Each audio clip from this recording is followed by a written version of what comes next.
Thanks very much, Radhika. I hope you can hear me okay. Yes. Well, I was fortunate enough to see the military parade in Tiananmen Square on September the 3rd.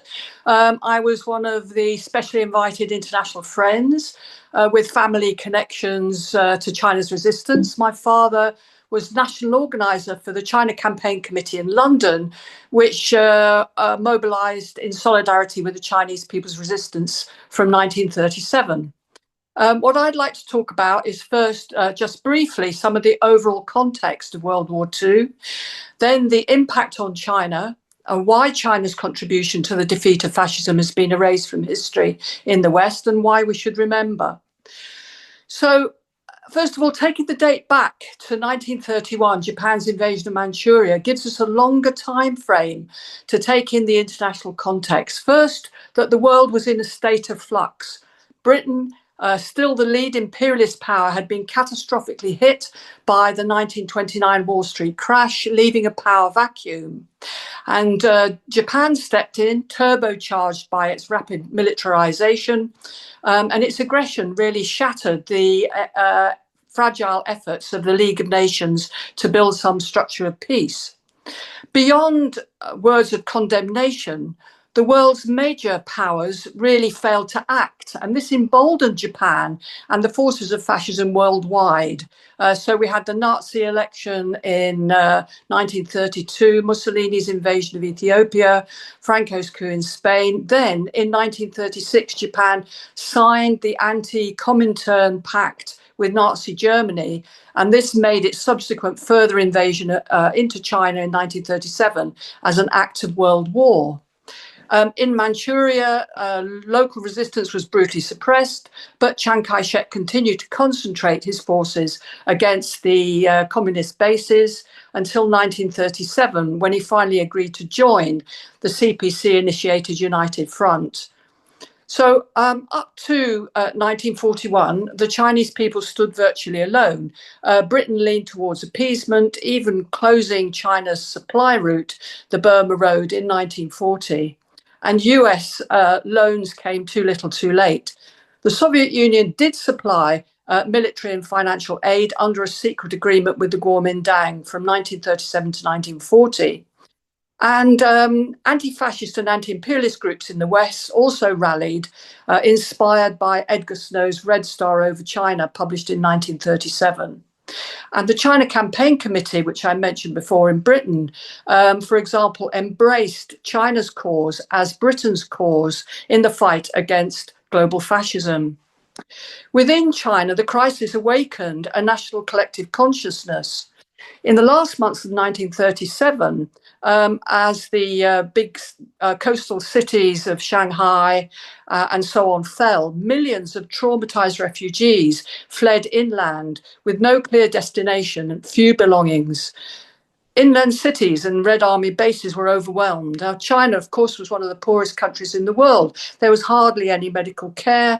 There were no refugee camps. There were no international relief agencies. Reports from the battlefields were absolutely horrific, with bodies lying all over the place, dead and wounded, without any medical assistance. So the Chinese people had to rely on themselves.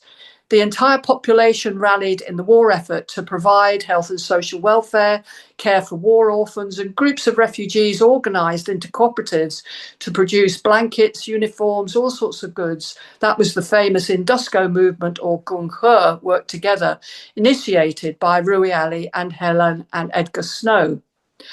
The country was the most transformed by war, socially, culturally, politically. Class and gender barriers were shattered as westernized city elites began to rebuild their lives in the semi-feudal hinterland, the urban and the rural mixing together. Both nationalists and communists sought to raise consciousness through mass rallies, the nationalists in the early part of the war, that is, and mass campaigns popularizing Chinese culture using folklore forms to create a modern culture of resistance. So that was important. Between 1937 and 1945, the CPC areas expanded from a population of 1 million with an army of 30,000 to a population of 100 million and an army of 900,000. In these areas, war was a crucible for the development of Marxism-Leninism, with Mao's theories of new democracy, the relationship between theory and practice, and the systematizing of contradictions of imperialism, feudalism, and capitalism, so as to coordinate the nationalist movement and the peasant and the working class movements in a long-term strategy advancing resistance into revolution. So in 1941, Japan's expansion into the Pacific forced Churchill and Roosevelt to recognise China as an ally and an equal, and the UK abrogated the unequal treaties, except for Hong Kong, in 1943. And as an allied power, China's United Front became a founding member of the United Nations in 1945. So we can say Japan's defeat was brought about by China, the US, and the UK together, with the Soviet Union turning east in August 1945. But then, with Japan's surrender, US and UK priorities changed. From inter-imperialist rivalries, the aim was now to, and I quote, maintain Anglo-Saxon superiority over post-war Asia. In reality, though, the war in Asia was a war of liberation, as the defeat of worldwide fascism gave way to surging movements for national liberation. The end of World War then did not end war in Asia, as the European colonial powers set out to regain their hold. As far as China was concerned, the people had not fought so hard for so long against Japanese imperialism merely to become hostage to the US. And as we know, after 4 years of civil war, the CPC, still leading a democratic front, defeated the Kuomintang despite its US backing. As Mao saw it when interviewed by Edgar Snow in 1936, China's revolution was a key factor in world revolution. And so we saw continuing revolutions in the East, with the defeat of the Dutch in Indonesia in 1949, also after 4 years of conflict, the Vietnamese defeating the French in 1945. That was just after the Koreans had fought the US-led UN forces to a standstill. And whilst in Malaya, communist-led guerrilla struggle continued to oppose British colonial rule up to 1960. So this myth about the US World War II victory was to play a critical role in the restructuring of imperialism from direct colonial rule into a US hegemonic neo-colonialism, simultaneously isolating China's collectivist resistance and sidelining the UN. I think that there are three lessons that I would like to draw from this: about the dangers of the world situation today, about China's intentions, and about how we stop things spiraling out of control. Just as in the 1930s build-up to World War, we now see the international order in a state of flux, with the US in relative decline, unilateral military actions proliferating, the US bombing of Iran, Israel and Qatar, all alongside the ongoing war in Ukraine and the Gaza genocide. And again, all this carries on with no restraint. In the 1930s, even though the fascist elements were not coordinating until later, there was not just a series of disconnected events between 31 and 37. Japan's invasion of Manchuria emboldened others. So we had a snowballing effect into the World War. So this, it seems to me, is the history that China is calling on the world to reflect on. But as China itself also steps into the vacuum, we are told in the West that it wants to dominate the world, to displace the US as world leader. And so things are turned on their head. China, our ally, is our enemy. And the former Axis powers, Germany and Japan, are our allies and must be rearmed.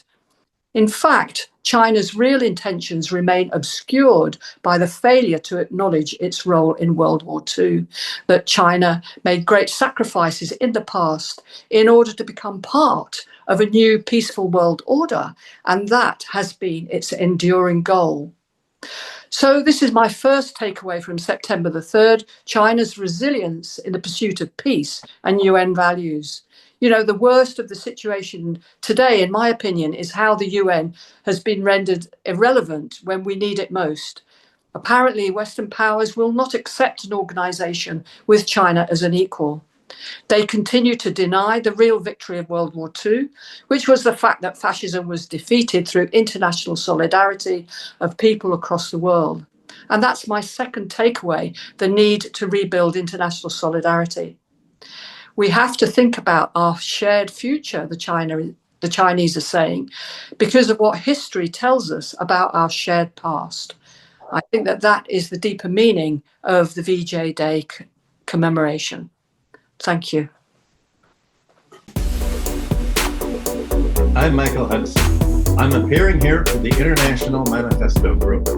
If you like this video and ones like it, please subscribe. For more information, go to the address on the screen.